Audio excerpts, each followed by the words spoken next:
Saint-Yves, official et recteur de Bretagne, 1253-1303.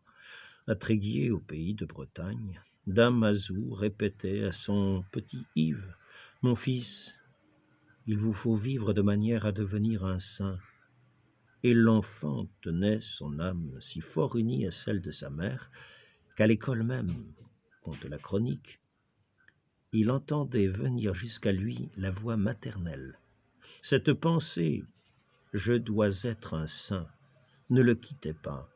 Pendant ses récréations, il secourait les malheureux, visitait les malades. Quand venait la nuit, il ne se couchait qu'après avoir longtemps prié, et encore ne s'étendait que sur une natte. Son père, gentilhomme campagnard, l'envoya dans la grande ville de Paris étudier la théologie. Il avait 14 ans. Au milieu des étudiants légers et dissipés, le jeune breton travailleur et pieux se faisait remarquer. Après 10 années de vie exemplaire, il alla faire son doctorat de droit canon à l'université d'Orléans. Un de ses camarades témoignera à sa canonisation de son austérité, de sa charité.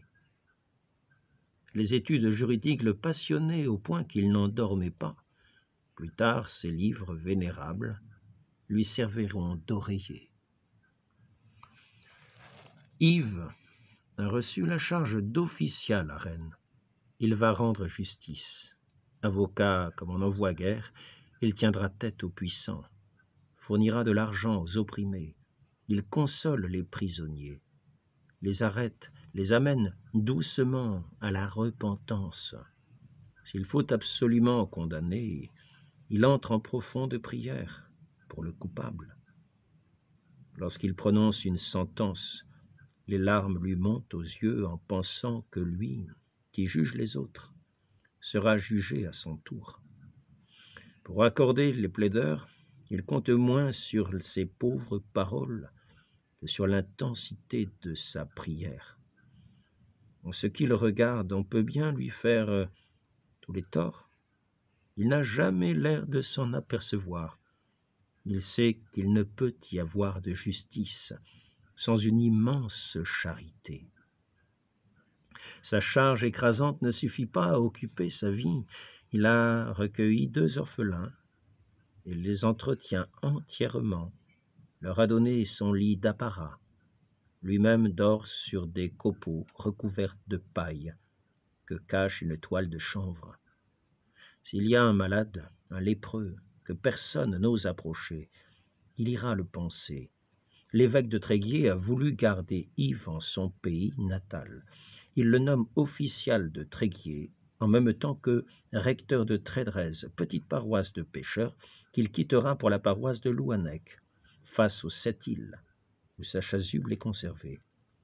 Près de son presbytère, Yves fait construire un hôpital.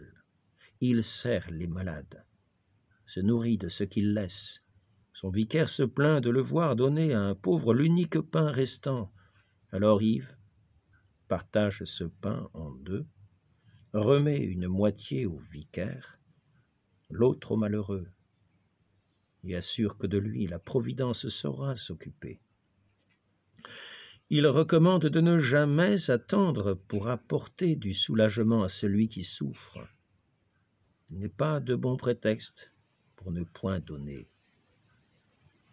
Un paysan lui avait conseillé de remettre à plus tard une vente. « Gardez votre blé, vous en ferez une meilleure vente dans quelque temps. »« Peut-être, dit Yves, mais je ne sais si je serai encore en vie. » Et quand, à la fin de l'année, le bonhomme Finot lui déclara tout satisfait: « Eh bien moi, j'ai gagné le 5e sur mon blé. » Yves répondit tout souriant lui aussi: « Eh bien moi, j'ai gagné le centuple, en le distribuant aux pauvres. » Le roi avait accordé une pension au saint official, mais comme le reste, la pension passait entre les mains des indigents.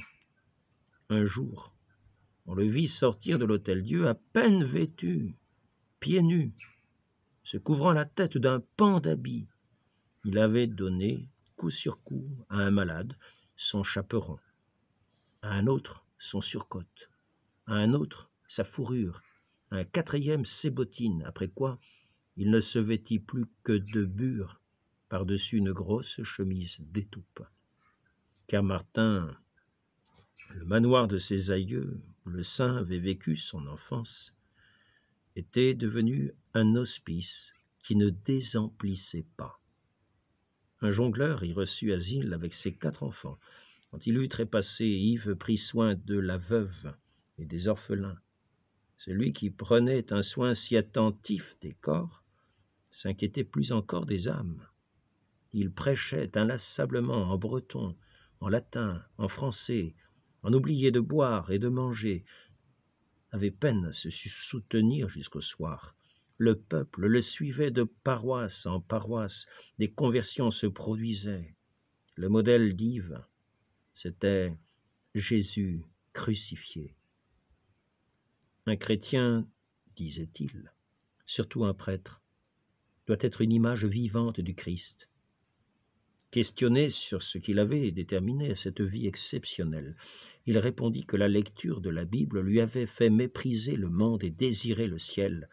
Mais 8 ans, il eut à lutter contre la raison et les tentations, jusqu'à ce qu'il eût donné aux malheureux ses beaux habits, pour ne plus prêcher l'Évangile qu'en pauvre bure. Depuis 12 ans, Yves menait cette vie prédicante jusqu'au carême de l'an 1303. Il sentit la faiblesse l'envahir. La veille de l'Ascension, il parla encore, exténué, à son peuple. Soutenu des 2 côtés, il célébra pour la dernière fois la messe et voulut encore recevoir ceux qui venaient lui demander aide et conseil. Enfin, il s'affaissa sur son grabat. À l'aube du 18 mai, il mourut doucement, les yeux fixés sur son crucifix. À son chevet se tenaient la femme et la fille du jongleur. Les statues de saint Yves le représentent entre un riche et un pauvre, et c'est toujours vers le pauvre que le saint se penche. Saint Yves, priez pour nous.